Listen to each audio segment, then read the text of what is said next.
2017. My realtor just called me to let me know that my offer was accepted on a property. Great, right? Well, I was kind of freaking out because first of all, this was my first investment property. And second of all, I didn't have money to buy this property.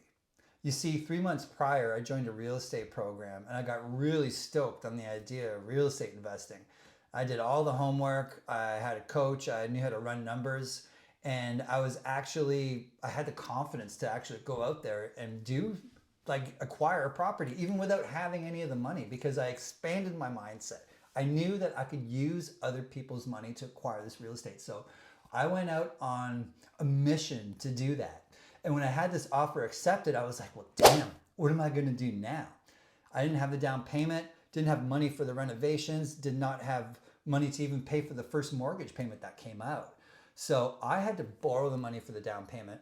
I had to convince my contractor to get paid at refinance. And I had to find tenants in before the first mortgage payments came out because I couldn't afford them. And my wife and I had to go live in the basement for many years. We sold that property to purchase this beautiful home that I'm living in now. And I want the same for you. And you can do this if you don't have any capital. So I'm going to walk you through all the steps that you're going to need to invest in real estate using other people's money. Okay, so let's begin.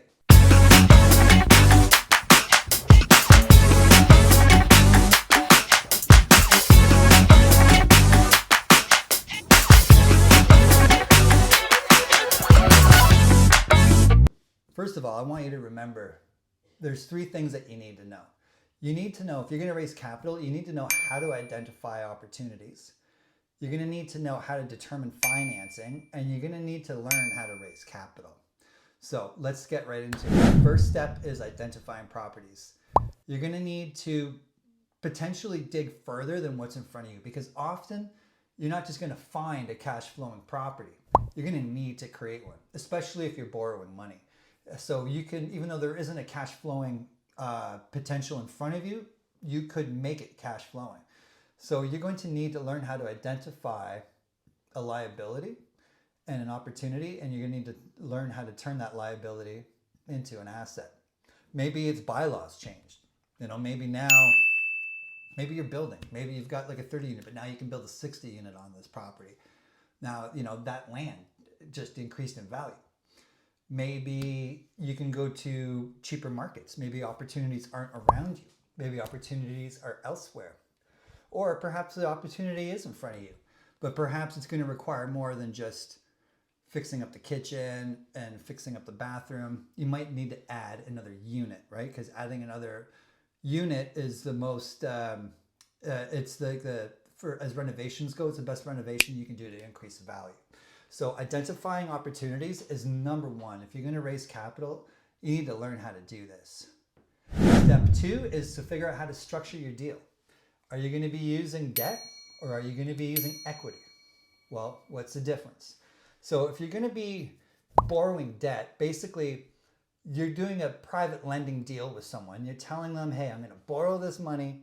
I'm going to pay you an monthly interest rate or quarterly interest rate, or you can make it however you want, but you're going to pay them an interest rate on their money. And at the end of a certain term, they're going to get their money back that they gave you, plus they would have made all this interest. The equity portion is interesting because now they're coming in for money, but you're all buying this property together now. An example of that would be a JV situation where you have a money partner coming in. You're not giving them interest on that money. You're giving them a portion of that equity. Or you can structure it so it's a bit of both, where you've got some equity partners in, and then you're also borrowing some private money for renovations or something like that. But if you're going to bring an opportunity to someone, you need to figure this out. How is it structured? What kind of money are you looking for? Are you looking for debt? Are you looking for equity? Or are you looking for both? Because determining those things will actually help you determine who your investor profile is and who you're looking for, which is really important. Next step you're going to need, and you can't miss this, it's financing. You need to figure out how the financing is going to roll out. And this can depend on a variety of different things. So for example, let's break it up into assets. If you need money for a residential investment, which is anything from like 1 to 4 units. So a duplex, triplex, 4 unit, single family home. You're qualifying based on income. You're going to a regular bank or even a B bank or something like that, but you're qualifying based on your income. And for me, that's a bit of a problem because I never had a lot of income coming in. And so I can only buy a certain amount of properties before I couldn't qualify for anything else. And I can't scale like that. So even though I started out buying these single family homes and converting them into duplexes, which is an amazing way to get started and recycle your cash and live for cheap or free, you are going to hit a wall because you do need to qualify based on your income. Now, when I moved to multifamily investing, what I mean by multifamily is 5 units and up, they qualify you differently. They don't actually look at your income. They look at something called the debt service coverage ratio, which basically measures the available cash flow to service the debt. And how you get that number is you take the net operating income, you divide it by your total debt service, and then you'll get your DSCR as a short form for it. If your DSCR is too low, banks aren't going to want to touch it. You're going to have to get creative. But if your DSCR is typically 1.2, 1.3, then banks like that. They're qualifying the building. They're not qualifying you. Now, you will need to provide collateral. You'll need good credit, but you're not going to need income. And for me, this was how I was able to scale my business. And so you need to determine before you're financing is what's the asset? Is it a 1 to 4 unit or is it 5+? The difference is huge. So you have to sort out, and also a common mistake that I see people make is that they're underwriting, meaning running numbers, on a multifamily, meaning 5 units and up, and they're putting like 20% down because if you go buy a home, it's typically 20% down. But if you go buy a multifamily, that's not necessarily the case.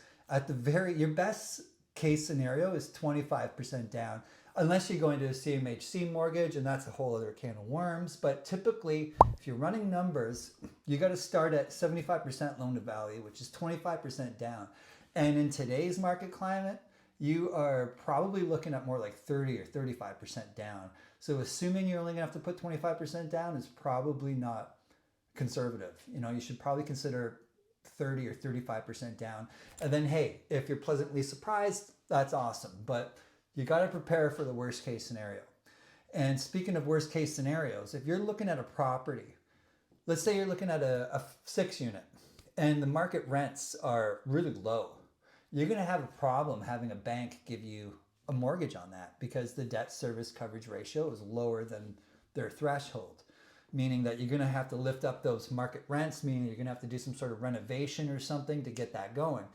Now, you can do that, but you're just going to have to get creative. And one way to do that is you can get a bridge loan, which isn't from a conventional bank. It could be from an institution, or it could actually be from just a group of investors as well. But this bridge loan is typically a high interest loan that you will only be paying the interest on during the course of that year or two that you need to turn that building over so that you can then move it over to like an A lender or someone with favorable rates. Okay, so figure out your financing. You got to figure this out. If you don't figure out your financing, then you really can't bring this deal to a potential money partner. So you got to have this sorted out. Talk to credit unions, talk to banks, have a good mortgage broker, and know your shit. All right, next step is the cap rate. What the hell is a cap rate? Well, you don't need to know what a cap rate is. You just need to know how to use it, okay? But for simplicity's sake, let's just get this out of the way. A cap rate is a return metric to determine the payback of capital. So for example, if you have a low cap rate, you're gonna have a faster return of capital, but it's gonna be harder to cash flow. So some markets that have lower cap rate buildings are markets like Toronto and Vancouver, where prices are really high and it's really hard to cash flow. And I'm not a fan of investing into a property that's negative cash flowing, because if it's negative cash flowing, well, how do you scale? And furthermore, you're gonna have to go get another job just to pay for that property. And what if you get 3 or 4 of them? Like, you're gonna be bankrupt in no time. So cash flow is huge. And investing in these markets are great. You just need to know how to do it. Now, on the flip side, you can go to smaller markets, which is typically where I invest in Canada anyway, and you'll find that these markets have higher cap rates. And what that means is that they're actually more affordable. The lower the cap rate, the more expensive the building is. The higher the cap rate, the more affordable it is. But the slower the payback, and there are more inherent risks with that as well. So in order to establish what the value of a property is, simply do this. You take the net operating income, you divide it by the cap rate, and that's the value of the building. So if the owner is telling you, I'm selling this building for $1 million, but you're doing the math and you're putting in the net operating income, you're dividing it by the cap rate, and that's telling you the building's worth $800,000, not $1 million. Well, you need to get that number down to $800,000, or else your deal's going to fall apart at financing, because not only are you going to need the down payment, you're going to have to come up with an extra $200K just to close on the deal. So figuring out what the building's going to be appraised at is super huge, and you got to have a bit of a grasp on what the cap rate is. Now, you can visit a variety of different sites to find out roughly what the cap rate is on that particular asset in that particular market. I've seen some helpful stuff on the CMHC website, Turner and Drake. There's also, like, you can just Google like cap rate Edmonton or cap rate Moncton or something like that, and then just cruise the websites to figure out what the cap rates there. But you got to be careful that these cap rates are just very generic. So you're going to want to talk to people. You're going to want to talk to your realtor. I've had great luck talking to appraisers. I've learned a lot talking to appraisers, because if you can get close to what your property, if you could know what your property is going to come in at as an appraisal, then there won't be any surprises, right? And then the deal won't fall apart. Okay, so very important. All right, next step. Lock it in, man. You've done your due diligence. Everything looks good. The numbers look good. You got to lock it in, because you don't want to shop the property to a money partner without it being under contract. They'll look online, they'll see that it's still for sale. Someone else could have it under contract. You need to lock it in, but you don't want to lock it in before doing your proper due diligence. So you got to make sure that you're doing it. You're running your numbers conservatively. That's your next step. Be conservative with your numbers. So let's say you're looking at a building in a town where the vacancy rate's like 1% or even less. When you're running your numbers, you're going to be tempted to put in vacancy 1% or 0, but you shouldn't. You should be conservative. You should put in 5%. But you're like, well, Nick, that's impossible. Like there isn't 5% vacancy there. So what? You got to be conservative, because if I'm going to give you money for this deal, I want to see that these numbers look good in a worst case scenario, not in a best case scenario. So you got to make sure your maintenance is in there and your maintenance is realistic. You should have a capital expenditures in there. You should have your expenses for laundry, if there is any, cleaning, if there's cleaning, there's landscaping, there's even accounting, depending on what scale you're doing this at. So you really got to run your numbers. You got to be conservative with them, because if you show optimistic numbers to a seasoned investor, they may get a little scared. You know, they're like, like they're being a little optimistic here. How do you know you're going to get rents that high? These expenses seem a little low. You know, your taxes are this much this year, but now that you're buying the property at this much, I think your taxes are going to increase. So when you're running your numbers, you got to be super, super conservative. It's going to be painful to do that, because I know the numbers are going to look better, but you got to be super conservative with that. You could create spreadsheets through Excel to do this, or you could use something like Deal Check, which is an app mainly for Americans, but it can work here in Canada as well. And that will be helpful for running the numbers. Never ever pitch a property to someone without knowing what the return on investment is, what the cash on cash is, what the debt service coverage ratio is. You got to know these numbers inside and out. Okay. The next step is your pitch deck. Your pitch deck should be simple. It should clearly state why that asset class, why that market, and why you. and you should have, not a lot of words per se. It shouldn't be a picture book either, but you gotta keep it simple. Don't overload it. Just explain why that asset, why that market, why you and your team. And when it comes to running numbers, I would avoid getting specific with projected cash flows and stuff like that. That's great for your team to see, but your investors might get anchored on expecting a certain amount of cash flow a month, and that could be a problem. Setting expectations is really important. And if you set the expectations like they're going to see a certain amount of cash flow a month and that's not the case, then that's not good for you or them. And it could even be a great return, but their expectations weren't met, and that's a problem.